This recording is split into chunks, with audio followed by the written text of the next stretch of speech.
એઆઈસીસીના national secretary doctor Ajay કુમારની સુરત મુલાકાત દરમિયાન સર્કિટ હાઉસ ખાતે યોજેલી પ્રેસ કોન્ફરન્સમાં તેમણે કહ્યું કે નેશનલ હેરાલ્ડ કેસમાં કોંગ્રેસને દબાવવાના પ્રયાસ કરાઈ રહ્યા છે। વધુમાં તેમણે કહ્યું કે ભાજપ દ્વારા દેશના મહત્વના મુદ્દાઓથી ધ્યાન ભટકાવવાનો પ્રયાસ કરવામાં આવી રહ્યો છે। એઆઈસીસીના national secretary doctor Ajay Kumar સુરતના પ્રવાસે આવ્યા હતા, જ્યાં સુરત સર્કિટ હાઉસ ખાતે કોંગ્રેસના આગેવાનો સાથે તેમણે પ્રેસ કોન્ફરન્સને સંબોધન કર્યું હતું અને નેશનલ હેરાલ્ડ મામલામાં ભાજપ દ્વારા દેશના મહત્વના મુદ્દાઓથી લોકોનું ધ્યાન ભટકાવી મોદી સરકાર તેની નિષ્ફળતાઓને છુપાવી રહી હોવાના આક્ષેપો કર્યા હતા। ડોક્ટર અજય કુમાર દ્વારા જણાવવામાં આવ્યું હતું કે કોંગ્રેસ પાર્ટીના ઐતિહાસિક ગુજરાત અધિવેશનથી મોદી અને શાહની જોડી બોખલાઈ ગઈ છે અને તેમણે કોંગ્રેસ પાર્ટી પર ઈડીને ફરીથી છોડી દીધી છે। કોંગ્રેસના સંસદીય દળના અધ્યક્ષ સોનિયા ગાંધી અને વિપક્ષ નેતા રાહુલ ગાંધી વિરુદ્ધ લગાવવામાં આવેલા આરોપ વિશુદ્ધ રાજનીતિક ષડયંત્ર છે। ગાંધી પરિવારનો દરેક સભ્ય રાજનીતિમાં હોય કે ન હોય, ભાજપ તેમને નિશાનો બનાવી રહ્યો છે। કેમેરામેન હકીમ શેખ સાથે વસીમ હાસમીનો રિપોર્ટ, આઝાદ ન્યૂઝ, સુરત। आपका ध्यान फिर से देश के ज्वलन मुद्दों पर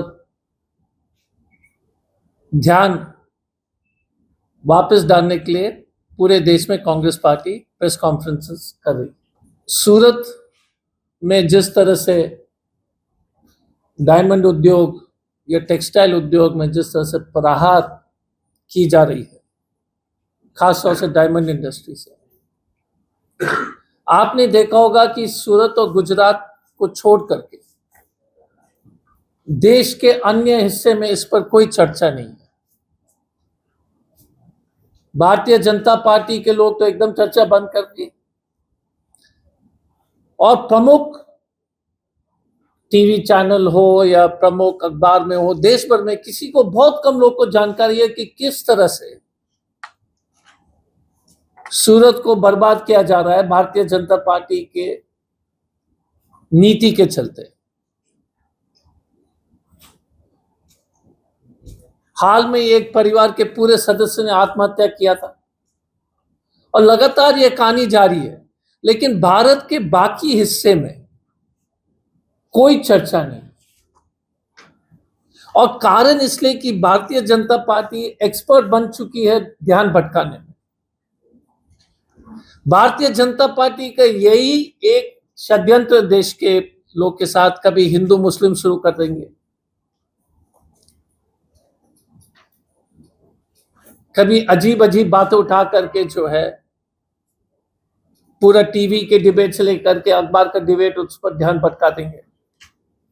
हाल में उसी तरह का जो है रणनीति के तहत, बीजेपी का रणनीति के तहत उनकी ईडी डिपार्टमेंट जो एनफोर्समेंट डायरेक्टरेट है,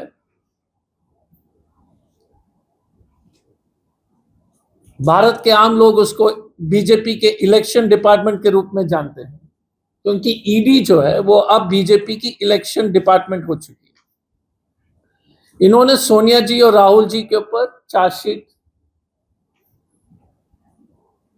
समर्पित की नेशनल हेराल्ड के मामले में। तो ऐसा विचित्र ये नेशनल हेराल्ड वाला जो केस है वो दुनिया का 8th वंडर है। 7 वंडर्स तो है ही, ये 8th वंडर है। 8th वंडर इसलिए है, मनी लॉन्ड्रिंग ना तो मनी है, कोई मनी नहीं है। मनी लॉन्ड्रिंग के केस जो बना है पीएमएलए केस में, आपको पैसे चाहिए, करेक्ट ना सर? कभी भी कोई भी केस का मनी लॉन्ड्रिंग होता है तो पैसा तो चाहिए। यहां पर खोजते खोजते जैसे जो है ना वो सर्फ का एडवर्टाइजमेंट है, ढूंढते रह जाओगे, कहीं ना कहीं कोई पैसा ही नहीं है। सिर्फ कांग्रेस पार्टी को तंग करने के लिए, क्योंकि भारतीय जनता पार्टी को मालूम है कि एक ही पार्टी है जो उनको रोकने में सक्षम है। एक नेशनलिस्ट पार्टी है वो कांग्रेस पार्टी, और कांग्रेस पार्टी के शीर्ष नेतृत्व पर अनाप शनाप केस लगा करके, मैं संक्षेप में बता दूंगा कि इनके आरोप क्या और इनकी जो, और आप भी हंसोगे। मैं आपसे अनुरोध करूंगा कि लिखते वक्त जो प्रिंट मीडिया के रिपोर्टर्स हैं आप अपने हंसी को रोकने का कोशिश कीजिए, क्योंकि इतने मजेदार बातें मैं आपको बताऊं। और जो टीवी के हैं, आप कम से कम टीवी में तो स्माइल मत कीजिए, क्योंकि ये सचमुच में इतने विचित्र केस है। इनका कहना है कि कांग्रेस पार्टी के शीर्ष नेतृत्व ने जो है संपत्ति हड़प ली है। नेशनल हेराल्ड का जो मालिक वाला कंपनी एजेएल है, उसकी संपत्ति को हमने ले लिया।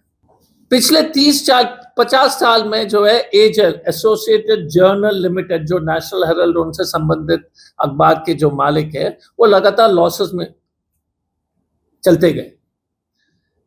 और जो प्रेस के रिपोर्टर समझ जाएंगे कि प्रोविडेंट फंड, पीएफ, ग्रेचुइटी, उनका सेटलमेंट का जो पैसा था, जितने भी सब रिपोर्टर्स थे, उसको देने में एजेएल सक्षम नहीं रहा।